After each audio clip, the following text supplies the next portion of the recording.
अस्सलामुअलैकुम, मैं हूं बीनर सलीम और आप देख रहे हैं सीधी बात बीनर सलीम के साथ। आप सब लोगों की घड़ियों पे इस वक्त 11:05 लगभग यही टाइम हो चुका होगा और कल इसी टाइम पर करना तो हमने शो था, लेकिन आप लोगों ने बड़ा जबरदस्त शो देखा। वो अलग बात थी कि वो शो मेरा नहीं था, वो शो आप बराह रास्त कराची से देख रहे थे और फारूक सत्तार साहब क्या एक्शन में थे, मतलब क्या जबरदस्त पिक्चर हमने कल देखी। और यकीन जानिए उसकी ड्यूरेशन भी बिल्कुल वैसे थी जिस तरह से एक बॉलीवुड की एक फिल्म की ड्यूरेशन होती है, मतलब 2.5-3 घंटे यूं बैठे कि पता ही नहीं चला। हमें पता लग गया था कि हो क्या रहा है भाई, मतलब चीखें निकल आई थी कि बस कर दो बस। एनीवेज, पहले अपने गेस्ट का इंट्रोडक्शन। मेरे साथ मौजूद हैं पीजे मीर साहब, दिन मीडिया ग्रुप से वाबस्ता हैं, प्रेसिडेंट हैं। अस्सलाम वालेकुम, वार्म वेलकम। जर्नलिस्ट हैं, एंकर पर्सन हैं, जबरदस्त किस्म के तज्जिए करते हैं। बहुत शुक्रिया कि उन्होंने वक्त निकाला। उनके बिल्कुल बराबर में one of my favourites man Ayaz Khan साहब, एक्सप्रेस मीडिया ग्रुप से वाबस्ता हैं, ग्रुप एडिटर हैं, तमाम टेलीविजन की भी जो एडिटोरियल चीजें हैं उनको देखते हैं, अपना प्रोग्राम भी करते हैं।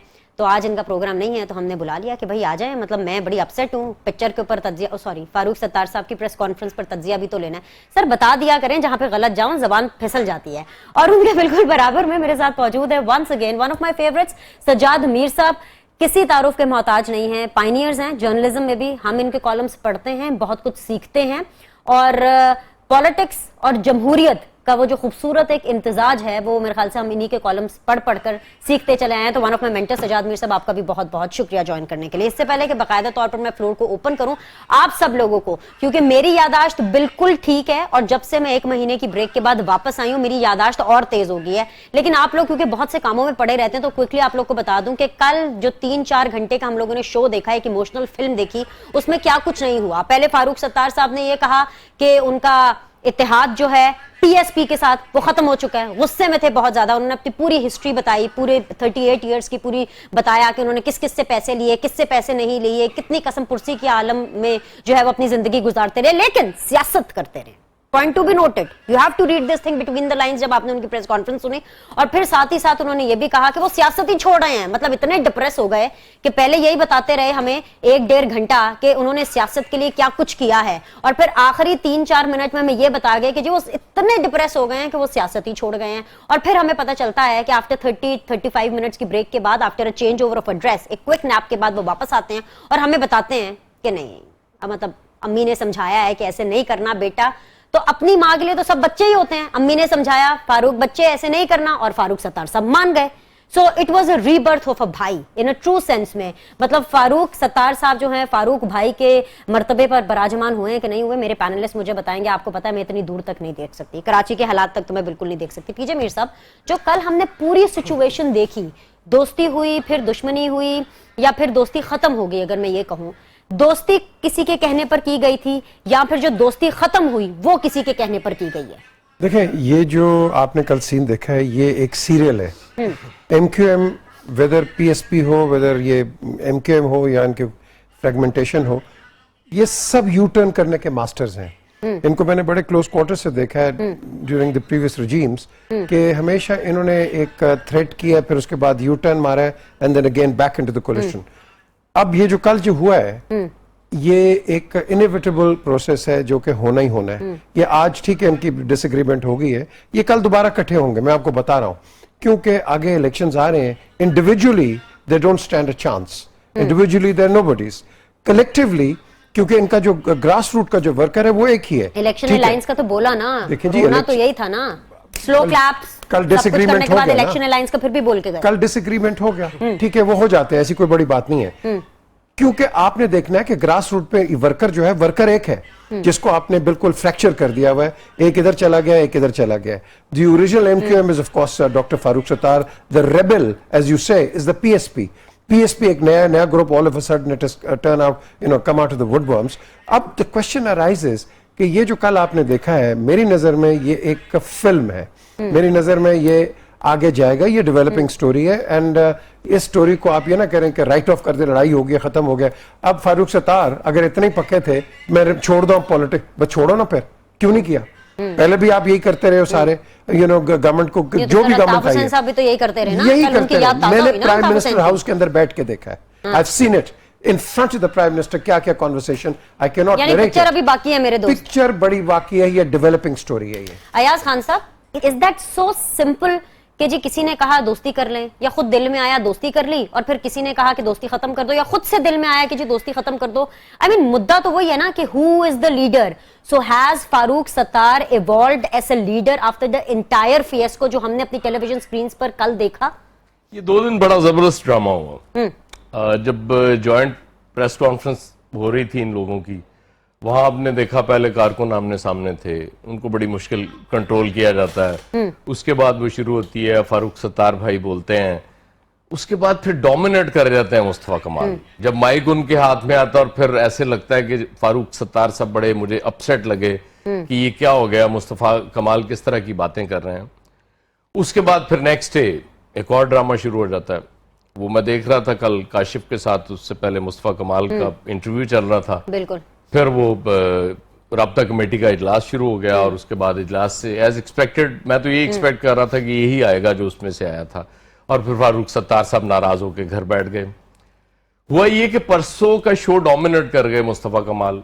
अच्छा। तो अब फारूक सत्तार साहब को मेरे ख्याल ये फील हुआ है कि ये बड़ा गलत हो गया कि हीरो तो बन गया मुस्तफा कमाल, तो कल को जब लीडरशिप का सवाल उठेगा, फिर कहीं ना कहीं जब ये बैठे थे तब भी प्रेशर था, जब इनको अलहदा किया गया तब भी प्रेशर था, तब कहीं लोकल प्रेशर होगा, अब कहीं फॉरेन तो प्रेशर आ गया। सारा रौला एयर टाइम का और रेटिंग का था। ये होता है। नहीं सर, यही था कि ये बस हम ऐसे मतलब ये एक एस्पेक्ट है, एक पहलू ये भी है उसका, जाहिर है सिर्फ ये नहीं था। पहले दिन जरा अंदर शैडो हो गए थे, ये नहीं था। दूसरा ये है कि मुझे यूं लगता है कि जैसे मुस्तफा कमाल थोड़ा ज्यादा बोल गए उस दिन। उन्होंने कुछ ऐसी बातें फौरी कह दी जो शायद इस स्टेज पे नहीं कहनी चाहिए थी, क्योंकि उस तरह से अंडरस्टैंडिंग लेवल था नहीं, और फिर वो सिचुएशन बॉयल हुई। दूसरी तरफ उन्होंने उठाया कि नहीं जी ऐसी की तैसी, ये कैसे हो गया, पतंग भी गई और एमक्यूएम भी गई, तो उसके बाद हमारे पल्ले क्या रहेगा। हम तो जाहिर है उसी के साथ। अब बात तो ठीक है, अगर एमक्यूएम है तो अल्ताफ हुसैन की है, वो चाहे जितने मर्जी चेहरे बदल जाएं। और आपने देखा फारूक सत्तार ने किस तरह, लेकिन शर्जील मेमन ने कहा ना कि मुस्तफा कमाल को सूनो और लेटर एमक्यूएम में जाना पड़ेगा। वो ये नहीं कह रहे हैं कि जी फारूक सत्तार को पीएसपी में आना पड़ेगा, वो कह रहे हैं मुस्तफा कमाल को जाना पड़ेगा। मतलब स्टेक होल्डर का मसला है ना। ये इनकी ख्वाहिश जाहिर है यही होगी। पीपल्स पार्टी वालों की, पीएमएलएन की भी शायद ये ख्वाहिश हो कि वो जो पीएसपी है वो कहीं इसमें मर्ज हो जाए। वो बात देखिए, बात तो ये हो रही थी कि नई पार्टी बनाते हैं मिलके, नया निशान होगा, नया परचम होगा, सब कुछ नए, उस पे नए नाम से हम करेंगे। लेकिन मेरा ख्याल है कुछ चीजें प्री मैच्योर हो गई। मुस्तफा कमाल साहब को है थोड़ा, वो बोल जाते हैं, जल्दी में बोल जाते हैं, तेज बोल जाते हैं, शायद उस वजह से ज्यादा प्रॉब्लम हुआ है।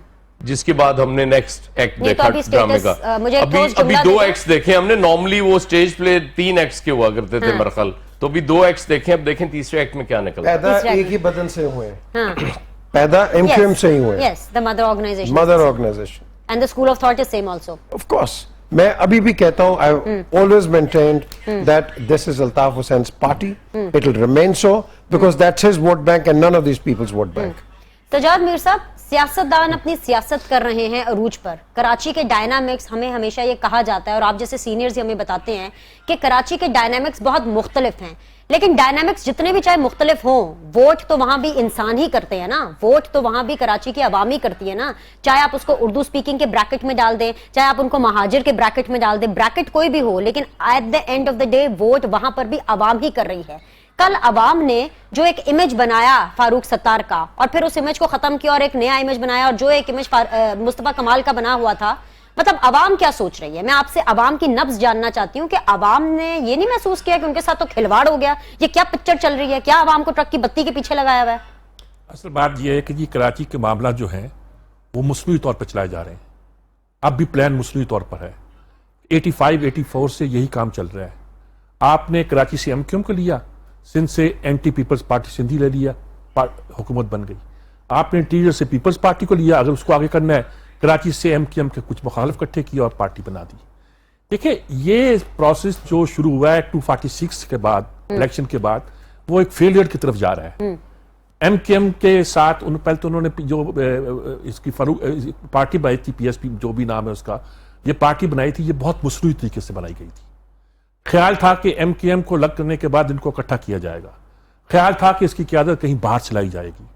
ख्याल था कि एक तीसरी पार्टी बनाई जाएगी जो किया जाएगा। पहले भी ये काम हो चुका है, जब एमकेएम बिल्कुल स्ट्रांग थी तो छोटे छोटे ग्रुपों को मिलाकर एक बंदा बाहर से लाकर, जिसका आप नाम भी नहीं जानते होंगे, उसको बनाने की कोशिश की कि आमर को भी दूसरे लोगों को उसमें शामिल किया गया, वो पार्टी खत्म हो गई। ओके।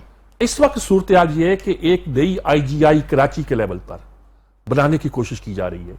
कराची का वोट कराचीआइट्स के पास है, उसको अल्ताफ का वोट कह लीजिए या अल्ताफ से अलग होने वालों का वोट कह लीजिए, या वो लोग जो कि एमकेएम से हमदर्दियां रखते थे उन पूरे एतराजात के बावजूद वो वोट उन्हीं के पास है। अल्ताफ हुसैन के खिलाफ बोलते भी हैं बहुत से लोग, पब्लिकली नहीं बोलते, लेकिन वो जो एक पैदा हुई है। वैसे आप सर पब्लिकली भी बोलते हैं, वो आप तो बोलते हैं, अब तो हालात बदल गए ना। मसला ये जो पैदा हो गया है ना जी, कि गैर फितरी अंदाज में हम जो एक नया बंदोबस्त करना चाहते हैं, वहां अमन और अमान कायम करने के बाद मैंने ये देखा है वहां हाल, एक को एक एजेंसी सपोर्ट कर, दूसरे को दूसरी एजेंसी सपोर्ट करती। मैंने देखा उसको किस तरह इन इदारों को बनाया गया, खुद बनाया, फिर दूसरा अदारा बनाया, फिर लड़ाया, हकीकी के वो सीट सिर्फ एक आई, बात नहीं बनी इनकी। अच्छा, फिर वो व्हाइट हाउस जो उनका हेडक्वार्टर था उसको मुस्मार किया मुशर्रफ के जमाने में, कि वो कहते हैं गो एरिया, हम वहां जा नहीं सकते। ये सारी सूरत हुई ना। अब ये सारा जो ड्रामा दो भी रचाया जा रहा है, ये कराची का वोट जो कि एक कराची ही की पार्टी के लिए मुख्तस है, वो पीपल्स पार्टी को एक्सेप्ट नहीं करते स्वाय पैराफेरी के। ओके। असल कराची एक्सेप्ट नहीं करता। नहीं तो सर ये ड्रामा क्यों रचाया जा रहा है? ड्रामा रचाया गया है कि मिलिट्री एक्शन के बाद या जो भी कार्रवाई हुई, लॉ एंड ऑर्डर आने के बाद कराची के वोट को किस तरह काबू रखा जाए, इंटैक्ट रखा जाए। फारूक स्टार कई घंटे गायब रहे हैं प्रेस कॉन्फ्रेंस में आने के बाद, कहां थे वो? ना वो बेचारे बताने की पोजीशन में है, ना बता सकते हैं। वहां की सिचुएशन को आप फितरी तौर पर छोड़ें और उस पर अगर कोई निगरानी करनी है तो उतनी निगरानी करें जितनी कि उसका तकाजा हो सकता है। कराची के लोगों को उसका फैसला करने दें, जो वो फैसला। सर आप कह रहे हैं लोगों को फैसला करने दें। खुर्शीद शाह साहब ने तो ये बोला कि जो कराची है उसके जो फैसला है वो तो कोई और करता है। जी मैं वही अर्ज कर रहा हूँ। हाँ। मैं तो आवाम को कैसे हम फैसला करने दें? आवाम कैसे कर सकती है? 246 में नाकाम हुए ना। नबील गोबोल बैठा हुआ था आराम से, उससे इस्तीफा दिलाया इस ख्याल से कि अल्ताफ हुसैन की इतनी बातें लीक आउट हो चुकी, इतनी बातें आ चुकी, लोग खिलाफ हो गए, वो उसके खिलाफ वोट दे देंगे। लोग चिढ़ गए कि ये बाहर से पार्टी लाके कहां हमारे सामने खड़े कर दो। वो एलियन समझती है, आउटसाइडर समझती हैं, चाहे इमरान खान हो चाहे कोई जो आए। रिजल्ट क्या हुआ? आप बुरी तरह हार गए वहां से, वो तजर्बा नाकाम हुआ। इसका मुस्तफा कमाल का तजर्बा नाकाम हुआ है, तो अब एक जो प्लान बी और सी थे वो इंप्लीमेंट हो रहे हैं। अब ख्याल है कि एक पार्टी और अनाउंस होंगी, लीडर आएगा, ये होना इस तरह नहीं है। लेकिन ये सारी सूरत हाल जो है कंफ्यूजन और क्रिएट करेगी। हो सकता है उस कंफ्यूजन में कोई गेन कर। मुशर्रफ साहब का हम नाम सुन रहे थे, खैर जाना तो मुझे ब्रेक पर है। वो तो मुशर्रफ साहब के अरमानों पे पानी फिर गया। मुशर्रफ बड़ा अच्छा फिक्रा कहा फारूक साहब ने। तीसरा, वो अपनी पार्टी बनाएगा तो आएगा ना। मुशर्रफ की तो अभी कराची में सिर्फ यही है कि मुझे पका पकाया फल मेरी झोली में डाल दो। ये इस तरह होना नहीं है। लेकिन सर होता तो ऐसे नहीं आया तारीख में। वही तारीख जो आपने हमें भी बनाई कि एक पार्टी रातों रात क्रिएट हो जाती है। मतलब जस्ट रिसेंटली अगर हम देखें व्हाट हैपेंड विद पीएसपी, पूरी दुनिया मिल रही है, मेल मिलाप हो रहा है, एजेंडा सेटिंग हो रही है। होता तो ऐसे ही है। पार्टी क्रिएट होके वो इलेक्शन तो नहीं जीती ना। हाँ। वो तो मुंतखब लोग होते हैं, उनको आप इकट्ठा कर देते हैं। ये तो नहीं होता कि आपने इकट्ठा किया और आपकी बनाई हुई पार्टी ने इलेक्शन जीत लिया। ये तो बहुत कम होता है। यहां अगर होता है तो बाकियों के हाथ पैर बांध के मुल्क से बाहर भजवा दिया, नवाज शरीफ को भी, बेनजीर को भी, और कहा कि अब इलेक्शन लड़ो। अब ये हमने ये मुस्लिम लीग नहीं बना दी है, ये फलां काम हमने यूं कर दिया, इलेक्शन जीतो। फिर भी नहीं जीत सके, फिर आपको कोई पीपल्स पार्टी का ग्रुप बनाना पड़ा, दूसरा ग्रुप बनाना पड़ा, तीसरा ग्रुप बनाना पड़ा। तो ये मसनूई तरीके कराची के लिए कोई फायदेमंद नहीं है, कोई फायदेमंद नहीं है। चले इसी नोट पर एक ब्रेक ले लेते हैं। ब्रेक के बाद वापस आएंगे। सजाद मीर साहब मेरे साथ बने हुए हैं, अयाज खान साहब मेरे साथ मौजूद है, पीजे मीर साहब मेरे साथ मौजूद हैं। अनकरीब इंशाल्लाह हमारे पास चाय भी मौजूद होगी हमारे बीच में ही। और जब ब्रेक के बाद हम वापस आएंगे तो एक और बुरी खबर पीएमएलएन के लिए। अभी जरा कराची वाले अब थोड़ा सा ब्रेक लें। Enough of Karachi and enough of Farooq Sattar we have had since last 2 days। जरा पीएमएलएन की भी बात कर लेते हैं। नवाज शरीफ साहब का बुरा वक्त चल रहा है। वो शेख रशीद साहब ने कहा था ना, वो उम्मुल फसाद हुदैबिया पेपर मिल्स, वो केस भी बस you on the verge of opening. इसके बारे में बात करते हैं, ब्रेक लेते हैं, विल बी राइट बैक।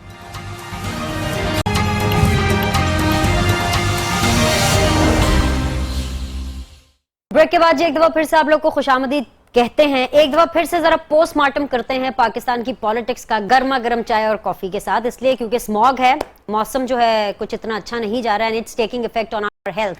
और यहाँ पे मेरे जितने भी गेस्ट हैं ना कहीं थोड़ा बहुत इफेक्ट हो रहे हैं स्मॉग से। सो प्लीज हम ये इस प्लेटफॉर्म से ये भी रिक्वेस्ट करते हैं सबसे, थोड़ा वक्त तो जाया होगा कि हम थोड़ा अपने मुद्दे से हटेंगे, लेकिन ये जरूर मैं रिक्वेस्ट करना चाहूंगी क्योंकि मुझे अल्लाह ताला ने ये शर्फ बख्शा है कि मैं एक हॉट सीट पे बैठ सकती हूँ। सो प्लीज जरा पोल्यूशन कम करें, दरख्तों को कम काटें, ताकि आने वाले जो दिन हैं वो हमारे लिए एक अच्छा एनवायरनमेंट लेकर आए और हम इस तरह की पोल्यूशन से बच सकें स्मॉग के जरिए। एनीवेज, इससे पहले कि हम बात करें उस बड़े इशू की, वो उम्मुल फसाद वाले केस की, जरा पहले बात कर ले हैं सजाद मीर साहब, वो कर लें जरा जो रिव्यू पिटिशन का तफसीली फैसला आया, अगर आपकी इजाजत हो। देखिए अगर मूड है तो कर लेते हैं, नहीं कर लेते हैं, पक्की बात है। अया साहब आपके नहीं, इसमें मूड वाली कौन सी बात है जब आई आज नवाज शरीफ साहब आप लोगों की सुनते हैं, क्या पता कोई राय उनको मिल जाए, हमारी सुनते होते तो आज इन हालात को ना पहुंचते। बहरहाल मीर साहब से आप कुछ पूछा जाए। मीर साहब से सीनियर है, बात सुने। मैं भी पहले एक फिक्रा कह दूं आपको इसी लाइट मूड में। अयाज खान साहब और मीर साहब इसको गौर करेंगे कि पोल्यूशन पहले कम कर दें, दरख्त कटते जाएंगे तो फसाद ज्यादा होगा। अरे भाई, और सूरत हाल हमारी यही है। देखिए जो फैसला आ रहा है वो फैसला कोर्ट के मूड को जाहिर करता है, और जो जवाब के तौर पर जो नवाज शरीफ जो बातें करते हैं वो उसके मजाज को जाहिर कर रही हैं। ख्याल था कि वो इस कोर्ट में पेश होने के बाद जबान हल्की रखेंगे, लेकिन गालबन शायद कुछ लोगों का ख्याल है कि चूंकि उन्हें कटहरे में बुलाया गया और दानिस्ता तौर पर थोड़ा सा ऐसा तासुर दिया गया कि भाई आप अपने आप को ये न समझें, तो उन्होंने आके वो बुग़्ज़ के अल्फाज और बहुत सख्त अल्फाज इस्तेमाल किए। अब आगे जो कुछ चलना है, जो आपने हदैबिया केस की बात दूसरी बात करनी है, वो सारी इससे रिलेटेड है। रिलेटेड इस तरह है कि अब जो स्क्रिप्ट है वो यही बताता था कि अगर वो तय ना हुआ, इन्होंने शहबाज शरीफ को हैंड ओवर ना किया रिले रेस में और खुद जरा अपना मजा दूसरा नहीं रखा, तो शहबाज शरीफ के लिए भी चांस कम करने का एक ही तरीका है और वो है हदैबिया। अच्छा, इसके इतना जिक्र करता है शेख रशीद, ऐसा जिक्र करता है कि इमरान खान भी बहुत जिक्र, इमरान खान भी, दोनों मार्च से पहले ये हो जाएगा। भाई मार्च का क्या ताल्लुक है इससे? सेनेट इलेक्शन पूरी दुनिया पर यही समझती है, पूरी दुनिया समझती है कि सेनेट के इलेक्शन, हम कौमी असेंबली का इलेक्शन लड़ रहे हैं, वो सेनेट के नहीं हो रहे। अब ये मुश्तरका जो मफादाती काउंसिल है उसमें वो आएगा, इनसे तय नहीं होना। चलिए सर, मुझे अलाउ करें जरा मैं सवाल से आपसे क्वेश्चन कर लूं, क्योंकि जाहिर सी बात आप सीनियर और अपना तज्जिया दे रहे थे, फ्लो में थे, तो मैंने टोकना मुनासिब नहीं समझा। मैंने कहा चले लगे हुए तो जरा रहने दें, आपकी जो कंटिन्यूटी है उसको तोड़ते नहीं है। लेकिन सर, जहां पे आप ये कह रहे हैं ना कि नवाज शरीफ जिस तरह की जबान इस्तेमाल कर रहे हैं वहां पे भी एक तासुर जा रहा है, जो कोर्ट का मूड है वो भी पता चल रहा है। सर, इस पूरे सिनेरियो में ये तासुर भी बहुत क्लियरली जा रहा है कि Nawaz Sharif is versus the अदलिया, यानी एक फाइट, एक बैटल ओपन हो चुकी है। ऐसे में जो चीफ जस्टिस साहब हैं हमारे, वैसे वो बहुत ज्यादा ठंडे मिजाज के हैं, और मैं ये भी बता दूं कि इमरान खान साहब और जहांगीर तरीन साहब के भी केसेस चल रहे हैं, और क्योंकि हमारी जो आम आवाम है वो कानून को इतना बेहतरी से समझती नहीं है, ओवरऑल सतही बातों को समझती है, तो जब उनके केस की हियरिंग हो रही थी तो वहां पे चीफ जस्टिस साहब ने ये रिमार्क्स दिए। उन्होंने ये कहा कि अदालत के बाद जो कहा जा रहा है उस पर हमारे सब्र की दाद दें, नंबर 1। किसी के कहने से हमारी शान या इंसाफ में कमी नहीं आएगी, नंबर 2। नंबर 3, मैं डर रही हूं, दिस इज वेरी डेंजरस। आइन और कानून को निशाना बनाना कहां की हुब्बुल वतनी है, मैं यहीं पे रोकूंगी, क्योंकि हुब्बुल वतनी तो सजाद मीर साहब अपने आप में एक चैप्टर है। मतलब तनकीद को हुब्बुल वतनी से जोड़ा जा सकता है? Just asking. पहली बात तो यह है कि जब वो उन्होंने कहा ना कि कोर्ट के बाहर जो कुछ हो रहा है उसमें हमारा सब्र का, ठीक कह रहे हैं, लेकिन काश उन्होंने सब्र ना किया होता। वो वक्त गुजर गया जब उन्हें सब्र नहीं करना था। अब वो सब्र कर भी रहे हैं या सब्र ना भी करें तो उसका इंपैक्ट वो नहीं पड़ता जो उस दिन पढ़ना था जब ये केस असल शुरू हुए थे, और उस वक्त बाहर एक पूरा अखाड़ा लगता था। उस वक्त अदलिया अपना वकार बना लेती तो हालात बड़े मुख्तलिफ होते। जिस तरह बड़े इफेंट बट्स खुद नवाज शरीफ की स्ट्रेटजी के बारे में कहे जाते हैं, अगर वो ये ना करते, अगर वो फलां जगह पेश ना होते, अगर फलां जगह ये ना करते तो शायद हालात यूं होते, चौई निसार ने ये कहा था, फलां ने ये कहा था, वो सब बातें, ये इफ्स एंड बट्स वाली बात है। इस वक्त उनका कहना कि हम सब्र कर रहे हैं, उन्होंने और लोग एतराज कर रहे हैं, तनकीद कर रहे हैं। देखिए, जब नवाज शरीफ ने पहले अदलिया को टारगेट किया और फौज को उससे निकाल दिया खामोशी से, लोगों ने कहा ये स्टेप बैकवर्ड आया। यही तासुर दिया गया कि सिर्फ वो अदलिया को करेंगे और ऐसा ऐसा ये भी डिल्यूट हो जाएगा, ये नहीं कहेंगे कि उनके पीछे कोई और था, या फौज को टारगेट नहीं करेंगे। लगता था कोई अंडरस्टैंडिंग हो रही है। अब देखिए, ये कहा गया था हदैबिया खुली तो शहबाज भी गया, वो सिनेरियो नजर आ रहा है। अब लाजमी नहीं कि ये फैसला हो चुका है, प्लान बी भी मौजूद ओहो होगा। सर, हो चुका। चलो मैं वापस आती हूँ आपके अच्छा, पास। ठीक अयाज है। खान साहब, मतलब ये मैं सिर्फ ये कहूंगी कि हसीन इत्तेफाक है, हसीन इत्तेफाक है। और ये क्वेश्चन आपसे पूछने की एक वजह ये है क्योंकि जब आप एक अखबार को और पूरे ग्रुप के अखबार को देख रहे होते हैं ना, तो हर तरह की खबरें आपके पास से गुजरती हैं और कुछ ऐसी खबरें भी गुजरती हैं जिनको आप शाया नहीं करते और अपने दिल में महफूज कर लेते हैं। सीधी बात है सर, प्रोग्राम का नाम सीधी बात। सर, ये इतना हसीन इत्तेफाक है कि जो इमरान खान साहब कहते हैं वो हो जाता है। अभी कल की बात है सर, कल हम सारे कराची के पीछे पड़े हुए थे, हम यहाँ पे शो कर रहे हैं, पॉलिटिशियंस हमारे पास बैठे हुए हैं। इमरान खान साहब ने मुतालबा किया कि भाई ये हुदैबिया पेपर मिल खुलना चाहिए। शेख रशीद कहते रहते हैं उनको सिर्फ टेलीविजन की रेटिंग की हद तक सीरियस लिया जाता है, पॉलिटिकली उनको सीरियस नहीं लिया जाता, लेकिन उन्होंने भी 10,000 दफा कहा उम्मुल फसाद हुदैबिया पेपर मिल। अब क्योंकि 13 नवंबर को हुदैबिया पेपर मिल के हवाले से एक समाअत है, लेकिन क्योंकि ये नैब खुद से नहीं कर रही हेड भी वही जज कर है, रहे हैं। सुप्रीम कोर्ट, बिल्कुल आपने बजा फरमाया, सुप्रीम कोर्ट ने नैब को कहा था कि भाई आप पिटिशन फाइल करें हुदैबिया पेपर मिल को लेकर के, तो इसका आप ये मतलब समझे कि हुदैबिया पेपर मिल खुल गया। तो कितना हसीन इत्तेफाक है कि इमरान खान साहब यहां पे ख्वाहिश का इजहार करते हैं और ये ख्वाहिश पूरी हो जाती है। मेरा एक सवाल है आपसे। मेरे से सर? जी, कल इमरान खान ने पहली बार ये मुतालबा किया है, पहली एक बार डिमांड फिर की किया, नहीं, एक बार फिर किया, इससे पहले या बहुत दफा किया सर। मतलब शेख रशीद करते रहते, इमरान कल करते और आज खुल जाता, तो फिर तो मैं वो नेक्सस मान लेता, कोई शायद अदलिया या फौज के साथ इमरान खान का कोई ऐसा नेक्सस है कि वो कहते हैं और मान जाते सर हैं। मैंने तो नेक्सस की बात ही नहीं की, आप मैंने तो इत्तेफाक। आप इत्तेफाक नहीं है ना ये, मतलब नहीं इमरान है। खान तो मुसलसल मुतालबा कर रहे हैं। हाँ। अब केस खुल गया। देखें, नवाज शरीफ साहब जब ये कहते हैं ना मुझे इंसाफ नहीं मिल रहा अदालत से, तो मैं उनकी बात मानता हूं, वो बिल्कुल ठीक कह रहे हैं। उन्हें जस्टिस नसीम हसन शाह याद आते हैं, उन्हें जस्टिस कयूम याद आते हैं, उन्हें इवन जस्टिस इफ्तिखार चौधरी याद आते हैं, जहां से उन्हें इंसाफ मिल जाया करता था। ये बड़ी अजीब बात है कि जब हमारे हक में फैसला आ जाए तो फिर हमें इंसाफ मिल जाता है, जब हमारे खिलाफ फैसला आता है तो फिर हमें इंसाफ नहीं मिलता। तो इतनी सी बात है। और हुदैबिया देखें, वो जो सजाद सर ये मीर जो आपने साहब, फंडा बताया ना सर, ये तो बाकी पार्टीज के लिए भी लागू होता है वो ना। जो सजाद मीर साहब बात कर रहे थे जी। ना, सबकी होना चाहिए ना, किसने कहा कि नहीं होना चाहिए? सर किसी भी सबका पार्टी लागू के होना अगर चाहिए। अगेंस्ट फैसला आता है ना तो उसको लगता है कि जी बायस फैसला है, और अगर हक में आता है तो जो कहते हैं ठीक सजाद है। मीर साहब बात कर रहे थे कि शहबाज शरीफ साहब गए हैं अभी रिसेंटली, जब वो प्राइम मिनिस्टर साहब के साथ गए थे, और मियां साहब से ये कहा गया कि जी खुदा के लिए आप ये ना करें, मतलब ये बहुत गड़बड़ हो जाएगी। तो मियां साहब ने उन्हें एक डिमांड की थी, एक ऐसी डिमांड की थी जो 99 में वो खुद कर चुके हैं। तो प्राइम मिनिस्टर साहब ने कहा हुजूर ये प्राइम मिनिस्ट्री पड़ी हुई है, ये जिसको मर्जी आप प्राइम मिनिस्टर लगा लें, उनसे करवा लें, मेरे तो इख्तियार नहीं है, ना मेरे बस में ये, मैं नहीं कर सकता। उसके बाद उन्होंने कहा ठीक है आप ये नहीं कर सकते तो मैं फिर जो मैं चाहूंगा वो करूंगा। वो नवाज शरीफ सब कर रहे हैं, बिल्कुल कर रहे हैं। उन्हें पॉलिटिकली जिंदा रहना है। जाहिर है ये सियासी मुकदमा है, तो सियासतदान तो फिर सियासी अंदाज से लड़ता है ना उसको। कभी वो बहुत आगे चले जाते हैं, कभी 2 स्टेप पीछे हट जाते हैं। मतलब वो जो मीर साहब ने कहा बिल्कुल ठीक, उस वक्त ये एक्सपेक्टेशन थी कि शायद वो पीछे हटने जा रहे हैं। और अभी ये तो मैं नवाज आपको शरीफ ने बताऊं, जो बोगस वाला बयान दिया, इससे ये नहीं लग रहा कि वो पीछे हटने के मूड में गड़बड़ नहीं है। कहां से शुरू हुई? हाँ बताइए। जब एक बयान हमारे एक दोस्त साद रफीक साहब ने दिया था ना, हम लोहे के चने हैं, हमें चबाना आसान नहीं है, उसके बाद से फिर ये आपने अदलिया के साथ एक शुरू कर दी थी जंग।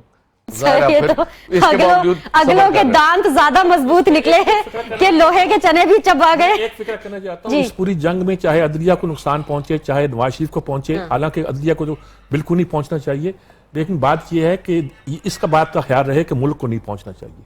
वो जो हुबुल वतनी का हवाला दिया है, तो नवाज शरीफ साहब के सोचने की नहीं, बात नहीं, नवाज शरीफ जो उन्हें समझा रहे थे वही समझा रहे थे। नवाज शरीफ को सोचने की बात है। मैं आप ज्यादा खुल के नहीं कहना चाहता, दूसरी तरफ भी सोचने की बात है। जो मैंने कहा कि पोल्यूशन में दरख्त कटते जाएंगे ना तो फिर मामला जो है ना बहुत खराब हो जाता है। असल बात यह है कि हमें किसी तरह इस बात की कोशिश करनी चाहिए। देखिए अब ये तय कर लेना कि मार्च के इलेक्शन ही होने, अब ये तय कर लेना कि कोशिश करें कि 5 जून के इलेक्शन ना सर हो। कौन तय कर रहा है ये? कौन कह रहा है ये? अच्छा बात ये बात तो आप सियासतदानों से खान साहब कह रहे हैं पूछें ना? जो किसी का नाम लेते हुए जी। डरते हो। मैं तो उतनी एहतियात से किसी का नाम नहीं लूंगा जितना मेरी हुबुल वतनी का तकाजा है, इसलिए इस वक्त नहीं ले रहा। चलिए जरा वो जो तय कर रहे हैं वो एक ही बात कहते हैं कि वो आइन और कानून के साथ हैं। वो जो तय कर रहे हैं वो एक ही बात कर रहे हैं। पीछे ऐसा तासुर भी जा रहा है कि जैसे सारे केसेस, दुनिया जहां के सारे केसेस इसी वक्त ही नवाज शरीफ साहब के जो अगेंस्ट है ना वो लड़े जा रहे हैं। या फिर अगर मैं इसको रीजनेबल एजुकेटेड लैंग्वेज में कहूं कि नवाज शरीफ साहब के जो है इस वक्त तमाम तर जो चीजें इतनी खिलाफ हैं कि वो हर महाज पर लड़ने पर मजबूर हैं। सही लड़ रहे हैं, लड़ पाएंगे, क्या होगा? देखिए आपने अभी बात की है इमरान की कि इसको कैसे पता है 26 या 27 सितंबर 1999 इसको मैं लंदन पे छोड़ना है हीथ्रो पे, तो इसने मुझे शोल्डर से पकड़ के कहा कि तेरा दोस्त जा रहा है। मैंने कहा कहीं नहीं जाएगा। कहते तू देख ले 2 हफ्ते के अंदर जा रहा है। And honestly on the 12th of October Nawaz Sharif had gone. I don't know how he knew it. I don't know क्या इसका बैकग्राउंड है। मैंने एक दिन पहले ये बात की थी, ऐसे ही नवायत में था मैं, और वो नेक्स्ट डे हो गया था। इसका मतलब ये नहीं कि मुझे कहीं से इन्फॉर्मेशन नहीं, पूरा इस्लामाबाद कह रहा था, पूरा 12 अक्टूबर भी दे रहा था। वो हो जाता है। चले एक सिंग होगी ऐसी, लेकिन ये कोई लिखी वो हार्ड एंड फास्ट नहीं होता है। मैंने यही तो कहा ना, प्रेडिक्शंस हो जाती हैं, इत्तेफाक हो जाते इत्तेफाकात बहुत ज्यादा हैं। हो लेकिन रहे हैं। प्रॉब्लम इत्तेफाक को हो गया ना, अब इत्तेफाक फाउंड्रीज को। द क्वेश्चन इज कि यहाँ इस वक्त जो प्रॉब्लम है, ये आपकी इस वक्त एक कन्फ्रंटेशन हो गई है between the Nawaz Sharif camp and the judiciary. Judiciary ने ऐसे अल्फाज इस्तेमाल किए हैं जो मेरी नजर में नहीं इस्तेमाल करने चाहिए। Judiciary is not supposed to be reacting to whatever the public are saying. Judiciary is zipped up, वो अपना काम करते रहे, एंड जो उन्होंने जजमेंट देनी है पीपल विल ऑनर इट। लेकिन आप सेल्फ एक्सप्लेनेटरी जब आप एक सिचुएशन पे आ जाते हैं, तो then I think that is not a good sign from the judiciary. On the other hand, Nawaz Sharif's camp should zip up. It should not be saying, things which shouldn't be said. And because क्योंकि आप उनको provocation पे लेके जाते हैं। वो भी इंसान है, लेकिन मैं समझता हूं उनको बड़ा इंसान होना चाहिए। उनको बिल्कुल चुप, उनको सुनते रहे कि देखो किसी को फांसी लगती है ना, पूरी फैमिली रोती है, उसके दोस्त भी रोते हैं, सपोर्टर सारे रोते हैं, लेकिन और शोर होता है। ये तो 3rd टाइम प्राइम मिनिस्टर है, इसकी तो एक मैंडेट है। अब इसका जो मैंडेट है उसको तो मेंढक पड़ गया है, वो तो मेंढक की तरह फुदक रहा है कि मेरे लीडर के साथ क्या हुआ है। तो अब ये जो सिचुएशन इस वक्त आई हुई है, इसको हमने कंट्रोल करना है। जिस तरह मीर साहब ने बात की है और अयाज साहब ने, देखो for the future of Pakistan we have to preserve it.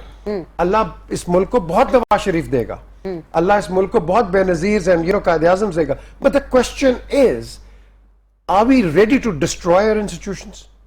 Are we ready to absolutely, put them on a destructive path? No.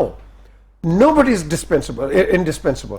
हर बंदा dispensable है, but हमें और सर इदारों की भी एक जबान होती है। देखिए, इदारों की जबान होती है। इदारों को बचाना इदारों की अपनी जिम्मेदारी भी है। That's right. उसको उसकी अपनी जिम्मेदारी है, हमारा भी फर्ज है। और ये particularly coming from some responsible camp, ये नहीं होना चाहिए। मैं अभी भी कहता हूं कि नवाज शरीफ साहब के कैंप में ये जो लोग उनको, Nawaz Sharif is a victim of bad advice. याज ने बड़ी अच्छी बात की है, पहले सुन लेते, इस तरह की होना ही नहीं था ये, लेकिन he is been a victim of bad advice, and because of that आप उस पर राइड करते जा रहे हो। आप अभी भी चुप हो जाओ, मैं समझता हूं डैमेज कंट्रोल शायद कहीं ना कहीं हो जाएगा, लेकिन अगर आप फ्रंट फुट पे आगे खेलोगे, फ्रंट फुट पे आपको नहीं को खेलने देगा। चलिए जी, एक और ब्रेक ले लेते हैं। भाई पता नहीं, ये सब कह रहे हैं कि नवाज शरीफ जो है इस हालात पे पहुंचे हैं बैड एडवाइस की वजह से, लेकिन मुझे तो ऐसा लगता है कि वो शायद एडवाइस लेते नहीं है, सुनते सबकी हैं, करते अपनी हैं। हम भी अपनी करेंगे। एक ब्रेक लेंगे, ब्रेक के बाद वापस आएंगे तो वाइंड अप करेंगे डिस्कशन को, फाइनल सेगमेंट होगा। कीप वॉचिंग आज की सीधी बात बीनर सलीम के साथ।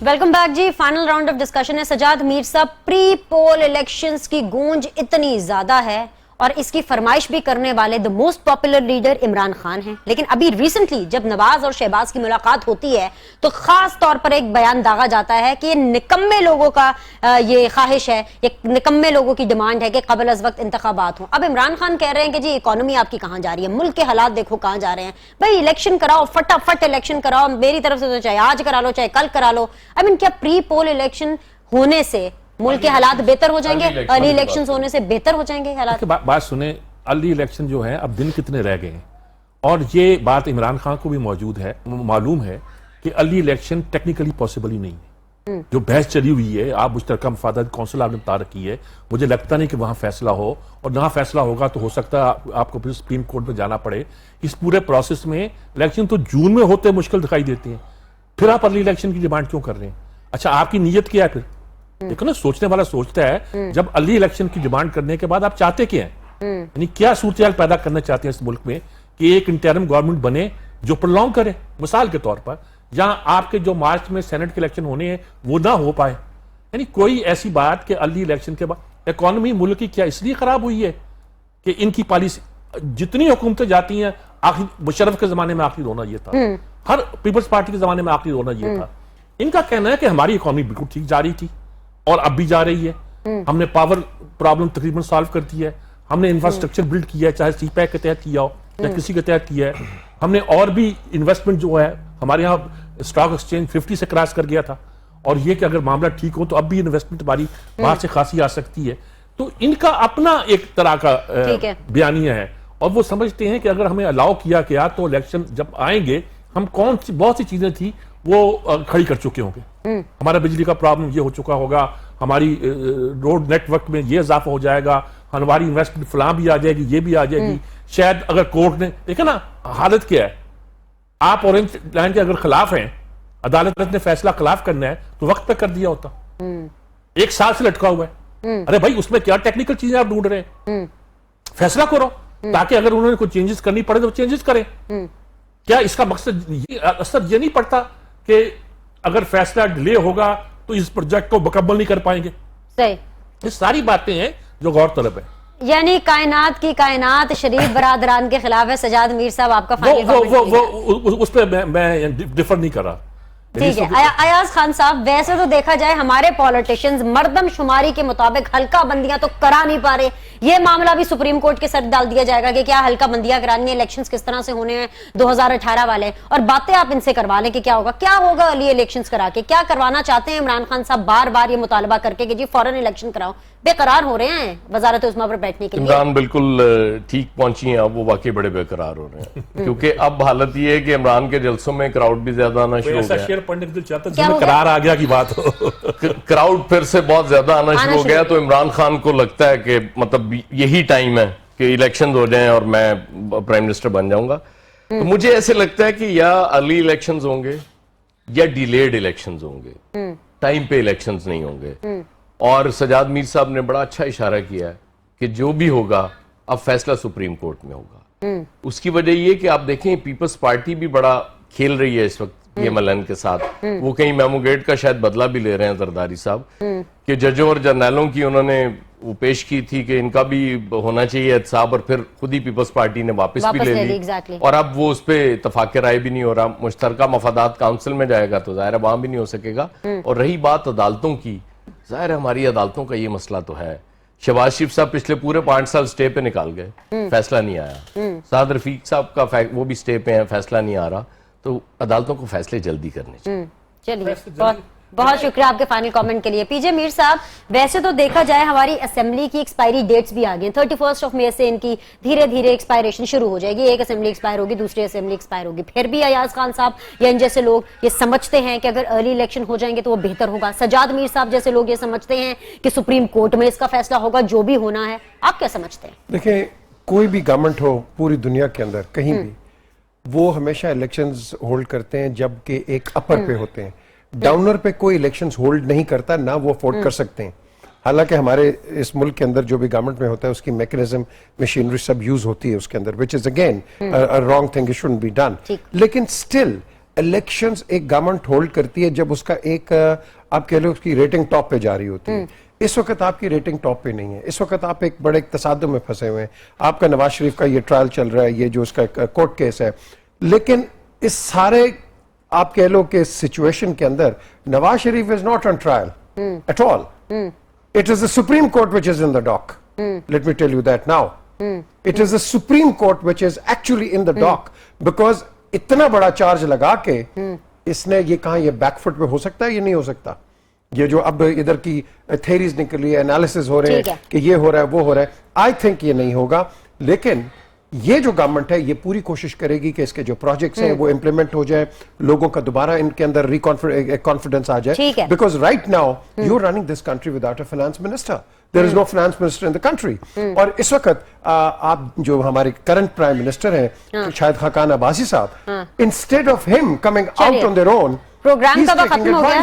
प्रोग्राम का वक्त खत्म हो गया। आप तीनों के जो पॉइंट्स हैं वो एस्टैब्लिश हो गए। बहुत बहुत शुक्रिया पीजे मीर साहब, बहुत शुक्रिया अयाज खान साहब एंड सजाद मीर साहब। इस दुआ उम्मीद के साथ आपको छोड़े जाते हैं कि जो भी हो पाकिस्तान के लिए बेहतरीन हो। आप लोग के फीडबैक का इंतजार रहेगा। आप लोगों से फिर मुलाकात करेंगे। Look after yourself. अल्लाह हाफ़िज़।